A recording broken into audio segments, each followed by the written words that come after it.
Olá, falantes nativos, estudiosos de idiomas e aprendizes de todas as áreas do conhecimento, bem-vindos a mais um episódio aqui no canal. Em outras palavras, com o brasileiro paraense, poliglota, tradutor, estudioso de como aprender, de como o cérebro funciona na memória, Marlon Couto Ribeiro. Um abraço da minha esposa, Alenka Couto Solói, e do meu filhinho de 2 anos, Benjamin, que agora está dormindo enquanto eu gravo. Graças a isso, falo tão compassionadamente, tão tranquilo e tão baixinho. Espero que não saia tão ruim o áudio assim. Pode deixar nos comentários a sua opinião, não apenas sobre o vídeo, mas sobre o áudio também. Acho que o cenário é bem legal, não é? A nossa estante aqui. Olha aqui em frente do meu filho. Bom, então, entrando aqui para o assunto, para o nosso vídeo não passar de mais os 10 minutinhos clássicos, que eu cumprimento, né? De cada vídeo que eu tento fazer, né? Para poder ser padrão. Hoje vamos ver como aprender a conhecer sua forma de estudar. Não vou falar exatamente sobre o seu estilo, existem, de acordo com uma metodologia, 4 estilos de aprendizagem, mas esse não é o tema de hoje. Esses 4 estilos estão relacionados com a aprendizagem geral, mas aplicamos mais eles, eu e meu colega Conrad, que é inclusive quem me apresentou a ideia, aplicamos mais a área de estudo de idiomas para esses 4 estilos de aprendizagem que representamos por 4 elementos. Vamos fazer um vídeo à parte. Hoje é mais algo, digamos, filosófico, né? Vamos pensar aqui em perguntas, tá? Muito importante você, vez ou outra, parar para se fazer perguntas. Às vezes no dia a dia, na correria, não fazemos. Há pessoas que dizem até aquilo. Hoje em dia, muita gente perdeu essa habilidade de se questionar e fazer perguntas. Isso é muito importante, porque às vezes um diálogo desse consigo mesmo, com o nosso próprio eu, com essas perguntas que podemos fazer para nós mesmos, conseguimos encontrar as respostas também. Isso é muito importante. Se tentar com a mente tranquila, com a mente realmente cheia do que é bom, para conseguir fazer as perguntas certas que a gente vai encontrar as respostas certas. Antes de iniciar com a citação, queria iniciar com o versículo bíblico de uma das cartas de Paulo aos Filipenses, capítulo 4, versículo 8, onde ele nos dá uma dica muito importante, não só no hábito espiritual, mas é algo importante para qualquer pessoa, independente da visão dela espiritual. E é o seguinte: finalmente, irmãos, tudo que for verdadeiro, tudo que for nobre, tudo que for correto, tudo que for puro, tudo que for amável e tudo que for de boa fama, e se houver algo de excelente, ou digno de louvor, pense nessas coisas. Então, se a gente tiver na nossa mente do que é verdadeiro, nobre, correto, puro, amável, de boa fama, digno de louvor e que tem algo excelente, a gente vai conseguir chegar ao nível de fazer as perguntas corretas para si mesmo, para encontrar as perguntas corretas. Isso gera em você um bom estado de espírito, bons sentimentos, alegria, consegue tirar qualquer venda que está sobre os seus olhos, consegue fazer com que você não veja de forma turva a sua própria realidade, para que você encontre as respostas certas ao questionamento correto, e que no caso hoje se refere à forma de estudar. E por falar em perguntas, queria citar também aqui ainda Albert Einstein, físico alemão, né, que viveu entre o final do século XIX, meados do século XX e morreu em 1955. Ele revolucionou o mundo com suas teorias brilhantes, como a da relatividade. E o físico Einstein faz uma afirmação que alguns de vocês devem ter ouvido, talvez não saibam que seja atribuída a ele, mas não são as respostas que movem o mundo, mas sim as perguntas.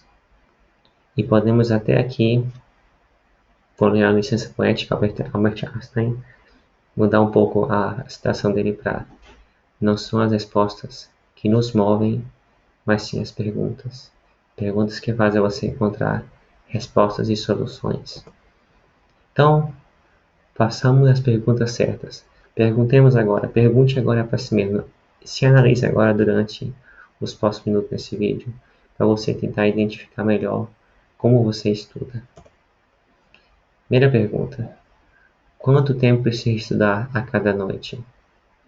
Você pode substituir a palavra noite para manhã, tarde ou mesmo dia, se você for daqueles que não tem tempo exatamente só para estudar à noite.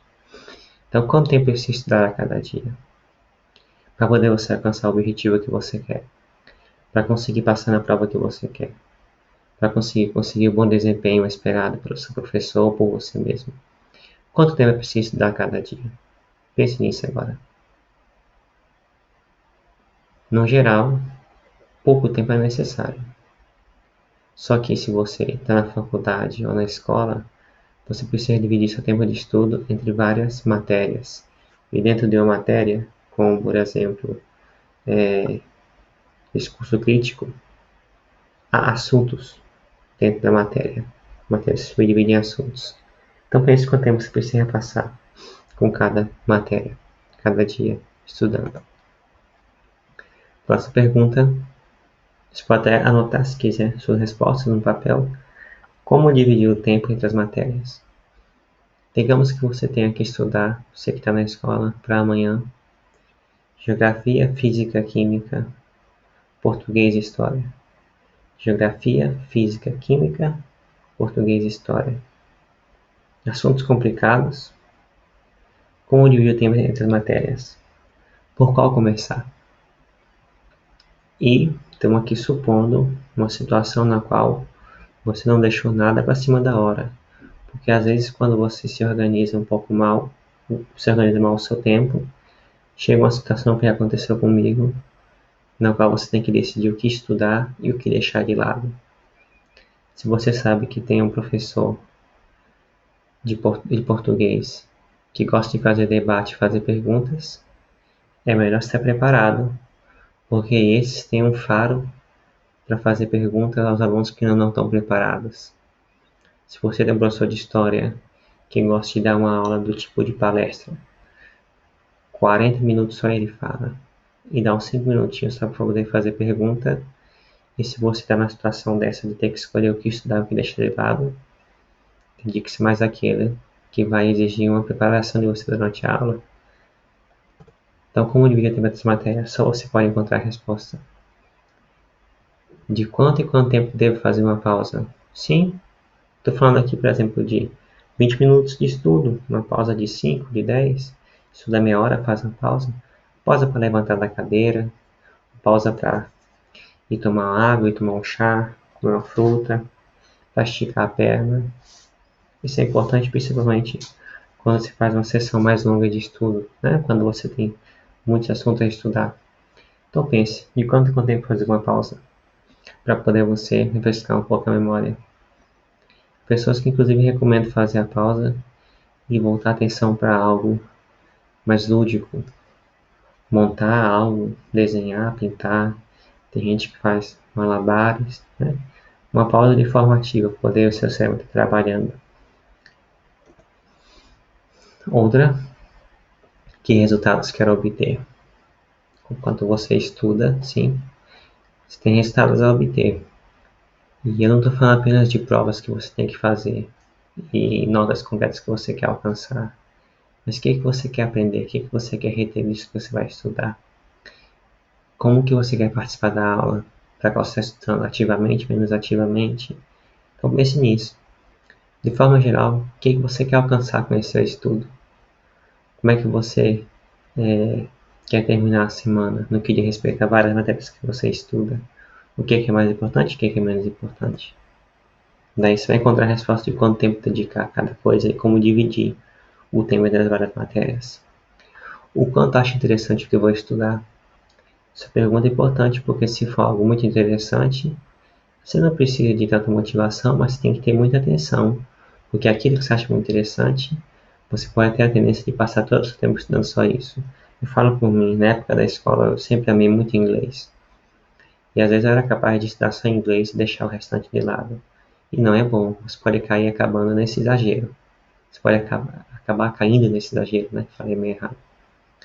Já o que você não acha interessante, você tem a tendência de negligenciar e nem estudar, até mesmo quando precisa. Então tente dosar seu tempo, tente encontrar um equilíbrio. E aquilo que não é interessante, você pode tornar mais interessante na hora de estudar, para poder você conseguir de fato estudar. Quanto tempo me tomam outros afazeres do dia a dia? Como, por exemplo, limpar a casa, obrigações na rua. Pare para pensar. Se te toma tempo demais, porque você não se organizou de antemão. Se pare para pensar se tem coisas que você pode pedir para outras pessoas fazerem por você, você ter o tempo para estudar mais, mesmo temporariamente talvez. Como que você pode se organizar? Do que de repente você tem que abrir mão para poder você conseguir estudar mais e conseguir fazer tudo a tempo. Às vezes realmente a gente é obrigado a sacrificar um passeio, uma saída, mas vale a pena porque não existe um talento linguístico ou talento para estudos. O talento que existe é de se esforçar e trabalhar duro. Qual matéria estudar primeiro? Na situação na qual você tem que estudar várias matérias para o dia seguinte, para a semana, pense na prioridade. Por onde tem que começar? Qual que deve ser a matéria na qual você vai se focar primeiro? Como começar? Digamos que você tem vários assuntos dentro da minha matéria. Digamos que você tem geografia, tem vários assuntos para estudar dentro da geografia num dia específico. Por qual assunto começar? Isso também funciona, as perguntas valem para quando você tem várias atividades, vários exercícios para resolver. E você pode responder, só você pode decidir qual que é o seu estilo. Você quer começar pelo assunto mais difícil? Você começa pelo mais fácil? Você começa pelo mais longo ou pelo mais curto? Pergunta I. Prefiro me focar em uma tarefa até terminar e só daí passar para outra? Isso aqui é meu estilo. Mas há pessoas que ao invés de se focar em uma tarefa toda, fazer e passar para outra, pessoas que preferem o seguinte ponto. Ou acho melhor fazer um pouco de cada tarefa ao mesmo tempo em assunto diferente. Pessoas que de repente têm 10 questões de matemática aqui, 5 ali de física, umas 3 aqui de história, e tem gente que prefere fazer um de cada. O meu estilo aqui é o anterior, prefiro me focar num acabar e só passo para outra quando terminar.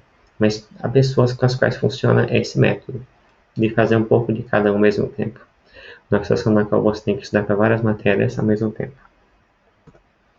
Próxima pergunta. Quais são as exigências, faltou essa ali, desculpe-me, do professor com relação ao que tenho que estudar ou fazer? Isso é uma coisa muito importante que o Ron Fry comenta no seu livro sobre como estudar. Dependendo do seu professor, das exigências que ele faz, do que você deve saber, de como você deve apresentar um trabalho escrito, isso vai guiar a sua forma de estudar. Você vai estudar de uma forma diferente dependendo da exigência. E normalmente quem está no ensino superior na faculdade encontra professores com as exigências super absurdas. E você tem que se habituar, se adequar a essas esquisitices, porque lembre que no fim das contas, alguém vai te avaliar. Um professor pode ter diante de si, duas provas com praticamente as mesmas respostas, mas um tem uma grafia mais bonita, outro tem uma grafia mais feia. Isso pode influenciar na nota que ele vai dar no final. Da mesma forma, redações. Uma redação está escrita à mão, outra está digitada, toda bonitinha. Isso pode fazer com que ele dê uma nota melhor. Ou pode ter diante de si trabalhos de alunos que ele lembra, que ele até recebe essa nota que participa mais na aula, e de alunos que são mais quietos, que não participam na aula. Isso pode influenciar na nota. Então, lembre que, por mais que você estude, as exigências do professor, as preferências dele vão sempre influenciar também no seu resultado. Sempre é algo muito subjetivo. As notas que você obtém nem sempre refletem o esforço que você investiu e o que você de fato aprendeu. E no final das contas, o que conta não são as notas, nem da escola, nem da faculdade, mas o conhecimento que você tem e a forma que você consegue utilizar isso, porque na hora que você entra no mercado de trabalho, é isso que no fim das contas conta, que interessa. Então, muito obrigado pela atenção. Não esqueça de compartilhar o vídeo e dar o like. E até a próxima. Falta colocar aqui. Muito obrigado, galera até galera. E até mais.